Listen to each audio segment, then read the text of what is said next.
Deus seja louvado, irmãos. Passamos a leitura da palavra que o Senhor tem nos trazido na epístola do apóstolo Paulo, destinada aos Efésios.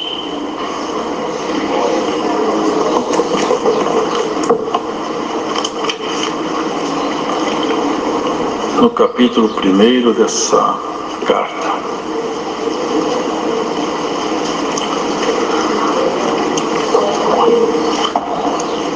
Capítulo 1 da epístola do apóstolo Paulo aos Efésios.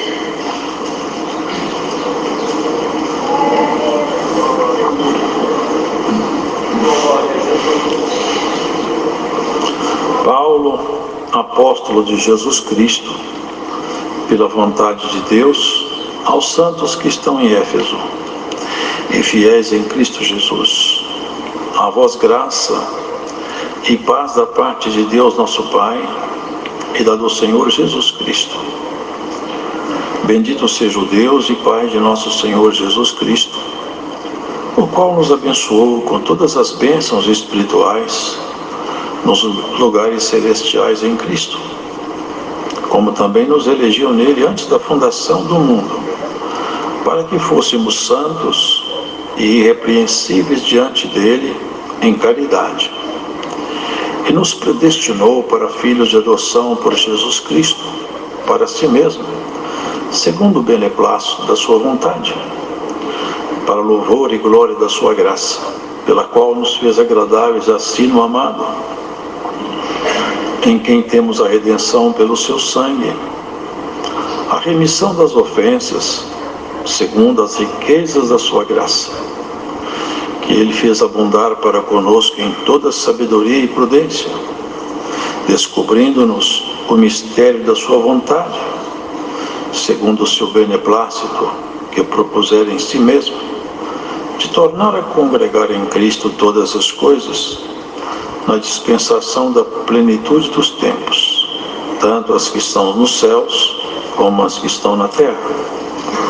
Nele digo, em quem também fomos feitos herança, havendo sido predestinados, conforme o propósito daquele que faz todas as coisas segundo o conselho da sua vontade, com o fim de sermos para o louvor da sua glória, nós, os que primeiro esperamos em Cristo, em quem também vós estáis, depois que ouvistes a palavra da verdade, o evangelho da vossa salvação, e tendo nele também crido, fostes selados com o Espírito Santo da promessa, o qual é o penhor da nossa herança, para a redenção da possessão de Deus, para o louvor da sua glória.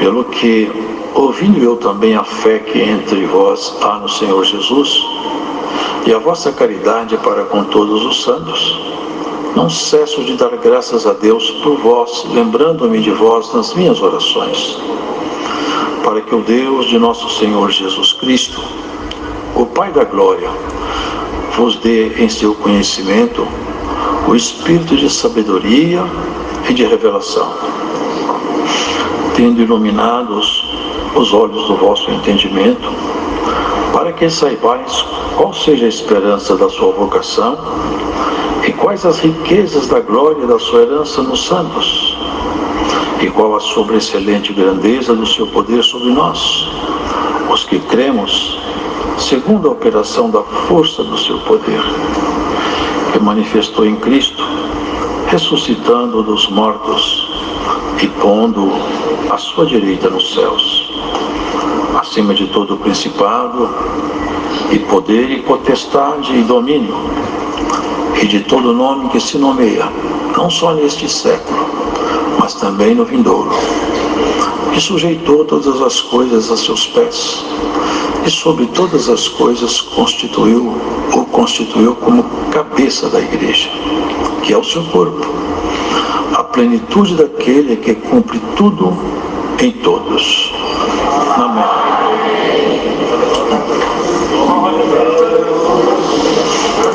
São palavras tão maravilhosas, tão profundas, tratam de assuntos tão sagrados, que, irmãos, É uma felicidade o ser humano poder ter acesso a essas coisas tão puras. Porque honestamente, eu penso que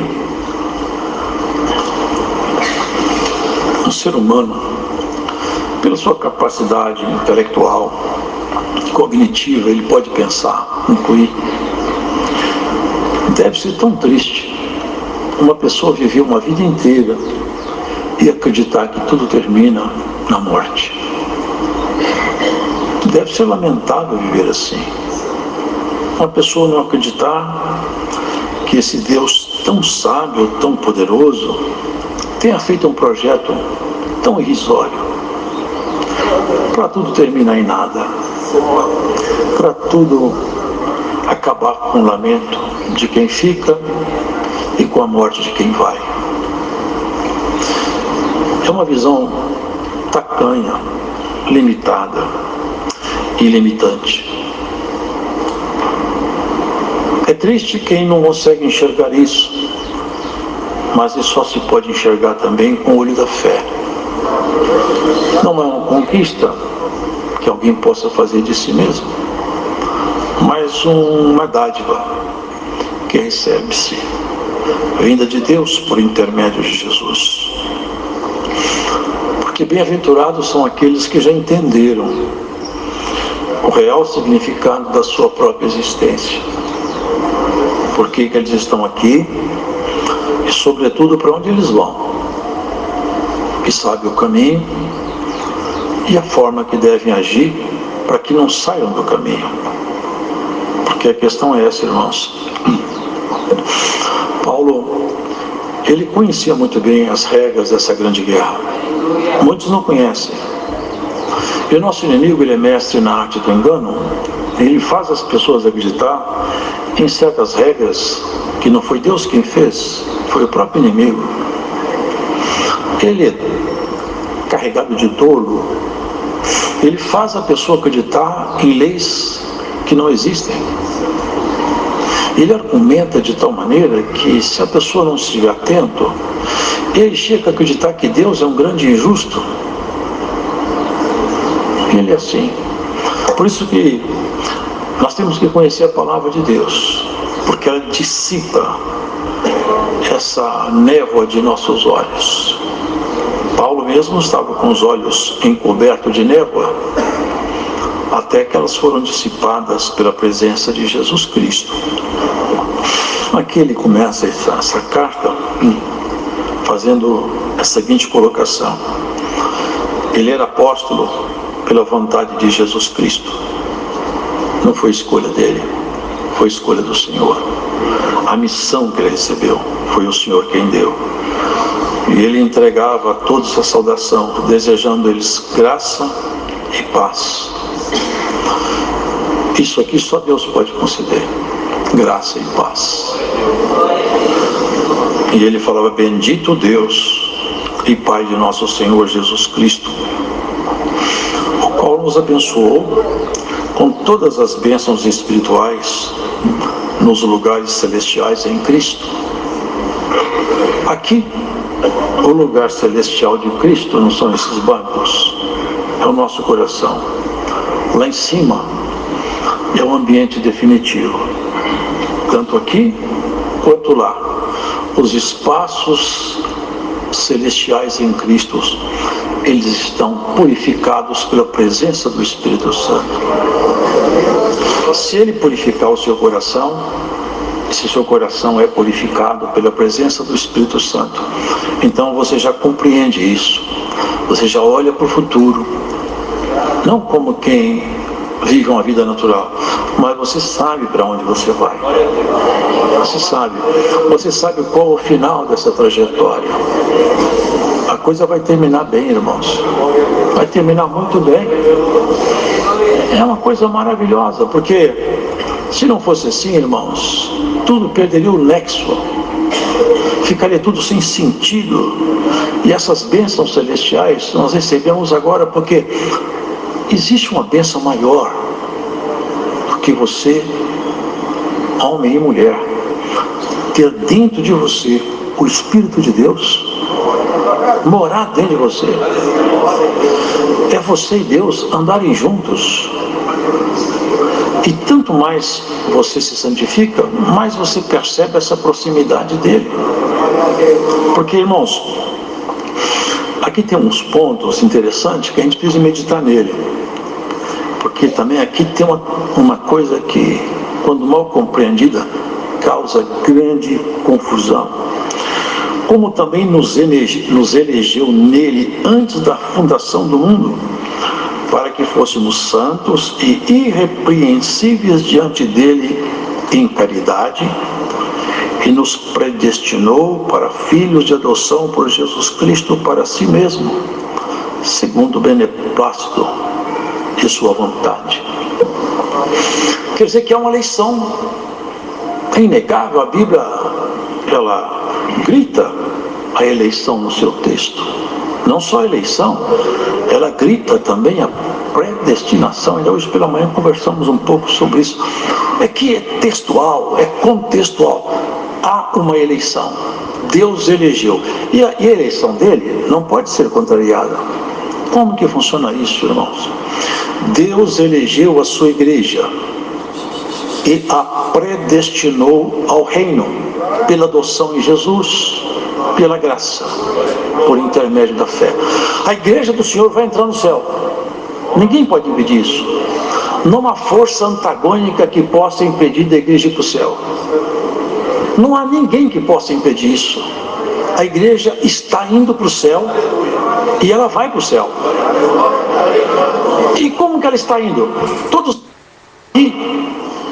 vivenciando a fé já venceram. É assim como se fôssemos falar de vou tentar ser didático para que eu possa transmitir o que o Senhor me traz. Imaginemos uma grande locomotiva com infindáveis vagões. Imaginemos que essa locomotiva, quando ela para na estação, pessoas entram e pessoas saem. Essa locomotiva, nessa figura de linguagem que eu estou usando, é a graça de Jesus Cristo. Então as pessoas entram no universo da graça por intermédio da fé. Quando eles olham para Jesus e acreditam, eles entram dentro do vagão. E a locomotiva vai andando. A locomotiva representa a igreja universal, invisível. Ela vai para o céu. Vocês entendem isso? Agora, eu como indivíduo, como crente, como cristão, como pessoa, eu posso estar dentro da locomotiva, posso estar dentro dos vagões ou fora.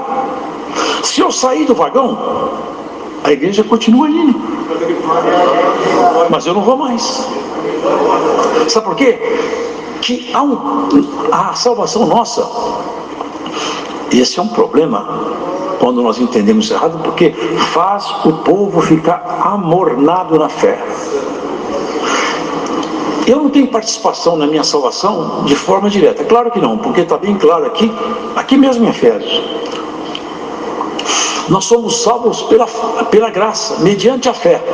Não vem de vós, é dom de Deus. Não vem das obras, para que ninguém se glorie. Então não dá para ninguém falar, eu conquistei alguma coisa pela minha obra. Bom, isso é impossível. Mas uma vez que nós entramos no vagão, por causa da obra de Jesus, eu estou comprometido com Jesus a andar dentro dos parâmetros da graça. Eu tenho que andar em santidade, em justiça, em retidão de espírito. Eu tenho que vivenciar a minha fé de tal maneira que a minha santidade é trabalhada pelo meu desejo. Eu tenho poder de ser santo? Por mim não, mas pela graça sim. Se o Espírito Santo está atuando em mim e eu insisto em viver junto dele, buscando essa proximidade, a santificação é o resultado dessa minha busca. Porque uma vez que eu fui salvo pela graça, quando o trem para, a locomotiva para, novamente entram muitos e saem muitos. É possível sair e é possível entrar. É assim que é essa caminhada. A igreja vai ser salva. Eu serei salvo se eu estiver fazendo parte da igreja, sim. Como como que eu faço parte da igreja? Eu tenho que ter o Espírito Santo, eu tenho que estar dentro da graça, dentro do vagão. João fala, teve alguns que saíram de entre nós, mas é porque eles não eram dos nossos. Se fossem dos nossos, ficariam conosco. Agora eles saíram porque não são dos nossos. Sabe o que está escrito em Apocalipse? Fala assim, aquele que vencer vai herdar todas as coisas. Vencer o quê? Vencer é permanecer na fé. É isso. Colossenses fala que nós estávamos longe, fomos perdoados, fomos reconciliados com Ele e seremos salvos se nós não nos desviarmos da fé. Portanto, eu tenho o compromisso de permanecer na fé. Ninguém aceite a falsa ilusão de que uma vez que entrou no vagão não pode sair mais. Em cada estação a locomotiva para e desce e entra crente. Vocês estão entendendo? A nossa fé em Jesus Cristo é o que dá acesso na graça, porque sem fé não existe nada. É impossível agradar a Deus sem fé. E se eu perco a fé, eu saio pela estação, a próxima estação eu desço dela. Contudo, se eu me arrependo, eu posso esperar uma entrada numa outra estação.